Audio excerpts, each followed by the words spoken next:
Inter students web option submit చేసిన తర్వాత మీ సీట్ని ఎవరు డిసైడ్ చేస్తారో తెలుసా? దాని వెనకాతలు ఉండే బ్యాక్ అండ్ ప్రాసెస్ ఏంటో తెలుసా? మీ కట్ ఆఫ్కి తగినట్టు కాలేజెస్ని ఎలా డిసైడ్ చేస్తారో తెలుసా? ఇలాంటి డౌట్స్ చాలా మంది స్టూడెంట్స్కి ఉంటాయి.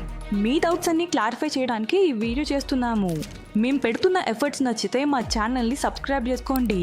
ఇక లేట్ చేయకుండా వీడియోలోకి వెళ్ళిపోదాం. ఫస్ట్లీ మీకు సీట్ అలాట్ చేసేది ఒక సాఫ్ట్వేర్ని రన్ చేసేది TGCHE and APSCHE government officials. సాఫ్ట్వేర్కి కొన్ని సెట్ ఆఫ్ రూల్స్ ఉంటాయి. ఈ రూల్స్ అన్ని గవర్నమెంట్ అఫీషియల్స్ సాఫ్ట్వేర్లో అప్డేట్ చేస్తారు. వెబ్ ఆప్షన్స్ అన్ని ఈ సాఫ్ట్వేర్ ఫిల్టర్ చేసి మీకు ఫైనల్ సీట్ అలాటెడ్ కాలేజ్ని డిస్ప్లే చేస్తుంది. ఈ ఎంటైర్ ప్రాసెస్ని మీకు అర్థమయ్యేటట్టు సింపుల్గా చెప్తాను చూడండి. సాఫ్ట్వేర్ దగ్గర హ్యూజ్ డేటాబేస్ ఉంటుంది. ఫస్ట్ టేబుల్లో స్టూడెంట్ డీటెయిల్స్ అన్నీ ఉంటాయి. Hall ticket, gender, certificates, category ఇవన్నీ ఫస్ట్ టేబుల్లో ఉంటాయి. సెకండ్ టేబుల్లో కాలేజ్ డేటా ఉంటుంది.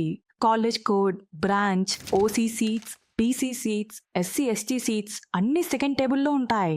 అండ్ థర్డ్ టేబుల్లో స్టూడెంట్స్ పెట్టిన వెబ్ ఆప్షన్స్ అన్నీ ఉంటాయి. ఫర్ ఎగ్జాంపుల్, గణేష్ అనే పర్సన్కి 1000 ర్యాంక్ వచ్చిందనుకోండి.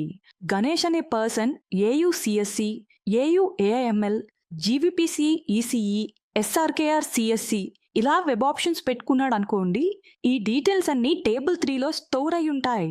ఇలా ప్రతి ఒక్కరికి వెబ్ ఆప్షన్ సర్వర్లో స్టోర్ అయి ఉంటుంది. ఒకవేళ మీకు అర్థం కాకపోతే మళ్ళీ ఒక్కసారి వెళ్ళి చూడండి. ఎందుకంటే డేటాబేస్ గురించి మీకు అర్థమైతేనే నెక్స్ట్ స్టెప్ సీట్ మ్యాట్రిక్స్ గురించి అర్థమవుతుంది. ఆంధ్ర యూనివర్సిటీ CSCలో 60 సీట్స్ ఉన్నాయనుకోండి. ఈ 60 సీట్స్ని కమ్యూనిటీ వైజ్ డివైడ్ చేసే సిస్టమే ఈ సీట్ మ్యాట్రిక్స్. ఇలా కేటగిరీ వైజ్ సీట్స్ని డివైడ్ చేస్తుంది. ఇదే కాకుండా ఇందులో నుంచే special category cut off data కూడా ఉంటుంది. అండ్ ఇంకొక పాయింట్ ఏంటంటే కన్వీనర్ కోటాకి 75% సీట్స్ మాత్రమే అలాట్ చేస్తారు. 15% మేనేజ్మెంట్ కోటాలో ఉంటాయి. అంటే వెబ్ ఆప్షన్స్లో జస్ట్ 75% సీట్స్ మాత్రమే ఉంటాయి. అందులో నుండే ఫిజికల్లీ హ్యాండిక్యాప్, NCC, స్పోర్ట్స్ ఇలా special category local and non local అని డివైడ్ చేసి సీట్స్ అలాట్ చేస్తారు. లోకల్ స్టూడెంట్స్కి 85% రిజర్వేషన్ ఉంటుంది. నాన్ లోకల్ స్టూడెంట్స్కి 15% రిజర్వేషన్ ఉంటుంది. సీట్ మ్యాట్రిక్స్ ఎందుకు అంత ఇంపార్టెంట్ అంటే ఏ కాలేజ్లో ఏ బ్రాంచ్లో ఎన్ని సీట్స్ ఉన్నాయో కమ్యూనిటీ వైజ్ డివైడ్ చేసుకుంటే సాఫ్ట్వేర్కి సీట్ అలాట్ చేయడానికి ఈజీ అవుతుంది. ఇప్పుడు గణేష్ అనే స్టూడెంట్కి 1000 ర్యాంక్ వచ్చింది. BCD కేటగిరీ అనుకుందాం. ఈ వెబ్ ఆప్షన్స్ పెట్టుకున్నాడు కదా. ఇప్పుడు AU BCD కేటగిరీకి 8 సీట్స్ మాత్రమే ఉన్నాయి. 8లో ఆల్రెడీ 7 ఫిల్ అయిపోయాయి. ఒక్క సీట్ మాత్రమే ఉంది. గణేష్ వెబ్ ఆప్షన్స్లో ఫస్ట్ ప్రయారిటీ AU పెట్టుకున్నాడు కాబట్టి AU CSCలో సీట్ వస్తుంది. If in case AU CSC BCD కేటగిరీలో టోటల్ 8 సీట్స్ ఫిల్ అయిపోయాయి అనుకోండి. నెక్స్ట్ గణేష్ పెట్టిన వెబ్ ఆప్షన్స్లో ఉన్న AU AIML ఉంది కదా. AIMLలో సీట్స్ ఉంటే గణేష్కి సీట్ అలాట్ అవుతుంది. లేకపోతే నెక్స్ట్ తను పెట్టుకున్న థర్డ్ ఆప్షన్ అయిన GVPCE ECEలో సీట్స్ చెక్ చేసుకుని సీట్ అలాట్ చేస్తుంది. ఇక్కడ ఇంపార్టెంట్ పాయింట్ ఏంటంటే గణేష్కి 1000 ర్యాంక్ వచ్చింది.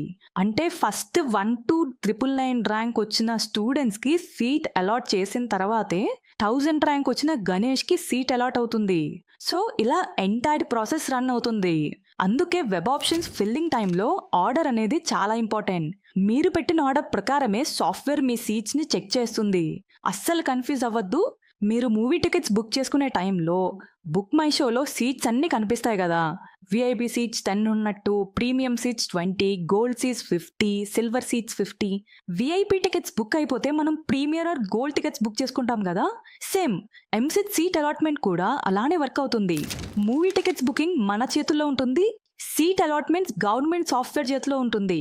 బ్యాక్ ఎండ్లో software rank, gender, community, sports quota ఇవన్నీ అనాలిసిస్ చేసి సీట్ అలాట్ చేస్తుంది.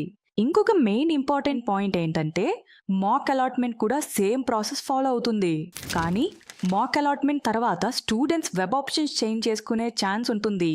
అందుకే మాక్ అలాట్మెంట్కి ఒరిజినల్ సీట్ అలాట్మెంట్కి చేంజెస్ రావచ్చు. సో ఇది బ్యాక్ ఎండ్లో సీట్ అలొకేషన్ ప్రాసెస్. సాఫ్ట్వేర్ మీకు నచ్చిన కాలేజ్ని కాదు, మీరు పెట్టిన ఆర్డర్ని ఫాలో అవుతుంది. కాబట్టి వెబ్ ఆప్షన్స్ పెట్టేటప్పుడు 1కి 2 సార్లు ఆలోచించుకుని పెట్టండి. That's it for today. Thanks for watching.